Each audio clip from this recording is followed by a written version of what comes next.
नव्या वर्षाचे स्वागत आणि नियोजनाचा नवा संकल्प घेऊन दीप्तीताई प्रसाद भोगाडे आणि मित्रपरिवाराच्या वतीने आयोजित दिनदर्शिका अनावरण सोहळा उत्साहात पार पडला। या दिनदर्शिकेचे अनावरण खेड आळंदी विधानसभेचे आमदार बाबाजी काळे यांच्या सौभाग्यवती वैशाली बाबाजी काळे यांच्या शुभहस्ते संपन्न झाले।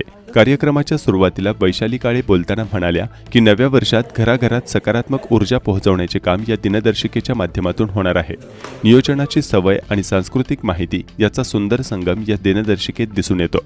दीप्ती भोगाडे यांच्या संकल्पनेतून साकारलेली ही दिनदर्शिका यंदा विशेष आकर्षणाचे केंद्र ठरली आहे। यामध्ये महत्त्वाच्या तारखांसोबतच सामाजिक आणि सांस्कृतिक संदेशाची सांगडही घालण्यात आली आहे। अनावरणानंतर उपस्थित नागरिकांनी या उपक्रमाचे कौतुक केले। दीप्ती भोगाडे यांनी ही दिनदर्शिका आता घरोघरी पोहोचून नवीन वर्षाच्या संकल्पांना नवी दिशा देईल असा विश्वास व्यक्त केला।